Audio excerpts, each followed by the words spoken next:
Connecticut's #1 local news. This is Channel 3 Eyewitness News. Good morning, everyone. It is Wednesday, April 14th. Thank you so much for being here. I'm Wendell, and here are today's top stories.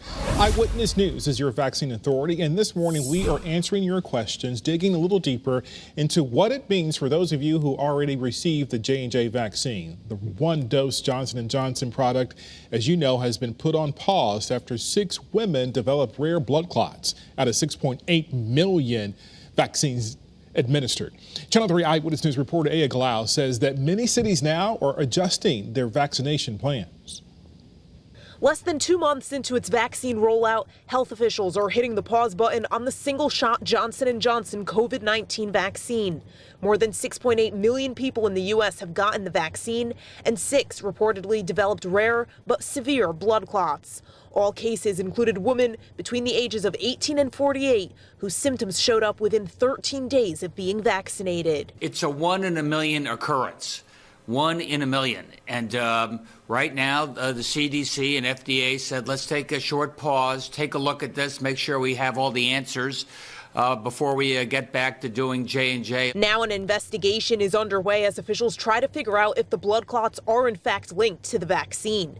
In Connecticut, roughly 100,000 state residents have received the J&J vaccine with no reported serious problems, according to the State Department of Public Health. If you're among those who received the J&J vaccine, here's what you should look out for: severe headaches, abdominal pain, leg pain, or shortness of breath within 3 weeks of receiving the dose, then you should call your doctor. Aya Galal, Channel 3 Eyewitness News. The New Haven World Cup vaccination clinic will be open today. It was postponed yesterday because of the pause on the Johnson & Johnson product. This clinic will now be stocked only with Pfizer and Moderna vaccines. Roughly 2,000 people in New Haven have already received the Johnson & Johnson product. Again, statistically right now, the number of people that have been impacted is very, very small compared to the number of people that have gotten this vaccine. It's important that everyone monitors their health, and if there's some potential issue, that they call the emergency room if they're very concerned. For the time being, the city says Griffin's Health Clinic will only use Pfizer and Moderna products until it gets more guidance from the CDC. Now, many local pharmacies that only had the J&J vaccine are focusing on rescheduling those appointments as well. Those who were set to get that shot will now be rescheduled again to get the Pfizer or Moderna vaccine shot. But pharmacists are concerned over this scheduling setback. We've also had some 1 or 2 patients say, that's it, I'm not getting a vaccine, so take me off your list and don't call me. So that's a little unsettling. Which is why health experts continue to stress just how important it is to get vaccinated, and that the Johnson & Johnson product, while on pause, is still considered safe. They're just doing it out of precaution for now. Governor Lamont also said yesterday our state is expected to get extra doses now of the Pfizer and Moderna products next week. The FEMA mobile vaccination clinic is moving to North Canaan today, and it will be in Winchester tomorrow. For now, all clinics will be giving out either the Moderna or Pfizer products. Information on how to get that second shot are still being finalized because, of course, that wasn't in the original plan. So the clinic staff will be coming out with more information, and, of course, we'll stay on top of that for you moving forward. Hey, Connor, how about the weather today? Today is looking awesome. I can't wait to spend some time outside, go for a walk, a hike, or eat lunch outside, whatever it takes. If it works out for you, this is the day to do it because we're looking at some gnarly weather between Thursday and Friday. I would definitely describe today as comfy, just a few showers here and there. Very few areas will see any sort of raindrops. It's going to be Thursday that we're seeing the moderate and heavy rain showers, the bulk of the precipitation happening Thursday night, and then we start to look at some of the weather that could impact travel for Friday morning. So rain, mixed snow possible, along with the steady breeze that we'll see on Friday, so potentially some power outages. New Haven looking at 47 degrees right now, blue skies, and seeing some cloud cover trying to dissipate in New London, but it looks like we'll stick with those mainly mild conditions over there. For you guys in Middletown, looking at a cloud deck, but the sun has found one little crack in the sky to peek out and looking like it's going to help you guys help eventually most areas inland get into the mid-60s. Love seeing all those calm conditions out there. Calm. Hartford, just a slight breeze. 47 in Hartford, looking at temperatures along the shoreline in the mid-40s.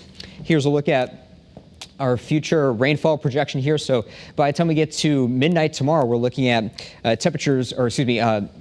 rain totals getting close to about 1.5 inches in some areas, especially in western Connecticut. And then this is the rain snow equivalent that will add through Friday. So you can see some of those reds. So potentially getting over 2.5 for some of those high terrain areas. But as a rule of thumb, we're looking at anywhere between 1 and 2 inches of rainfall or rain snow equivalent Thursday and Friday, which is great news because we keep getting either just not enough rain or we miss out on the storm. So, this is an overdue storm and we really do need the rain. Don't really need the snow, but that's what we got going on here. So no way around it. 3 to 8 inches across the Northwest Hills and about 1 to 3 inches for some of those areas close to the Mass border across the Northeast Hills, coating to 1 inch for the vegetation across lower elevation areas like the Connecticut River Valley. Just a couple of stray showers, and at this point, just a couple of stray clouds across eastern Connecticut popping up on our pinpoint Doppler radar.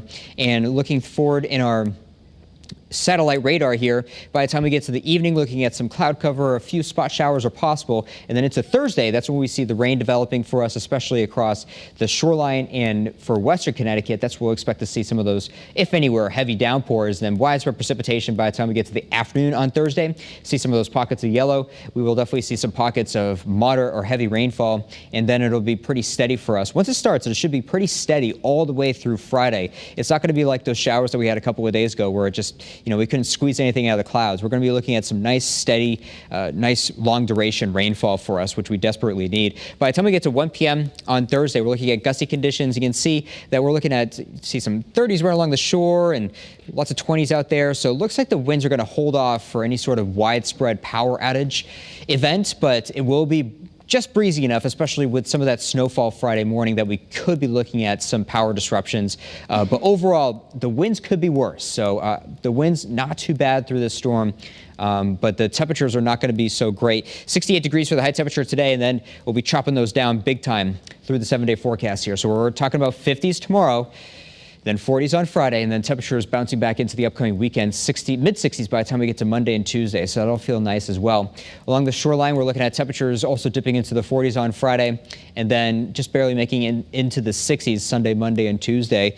And nothing's on the horizon past the storm, so honestly, we're hoping for as much rain as possible because it doesn't look like the weather's going to be too active Saturday through the rest of the forecast. Connor, thank you. We continue to monitor how the Hartford community is responding to the death of a 3-year-old boy and a 16-year-old boy, both from shootings over the weekend. State lawmakers and violence prevention organizations are asking the governor to increase funding to statewide violence protection programs. A 2020 report found roughly 10% of those killed with guns between 2010 and 2020 in Connecticut's 3 largest cities were 25 years old or younger.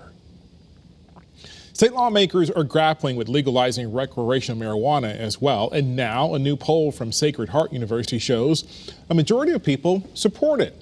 The school surveyed 1,000 Connecticut residents during the last week of March and found more than 65% are in favor of legalizing recreational marijuana for adults over the age of 21. While a majority supports that legalization, more than 48% said doing so would result in more people operating vehicles under the influence. UConn head women's coach Gino Ariema will be on the lookout for a new assistant coach this offseason.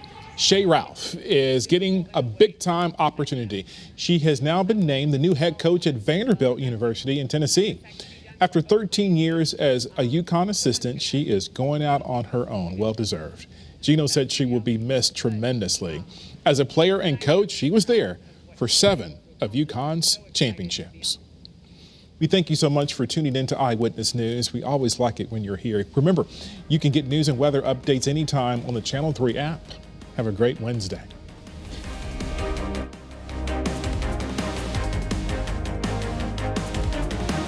Thanks for watching Channel 3 Eyewitness News. Watch us live wherever you are on our mobile, on our streaming news app. And you can also watch us on Roku, Apple TV, and Fire TV.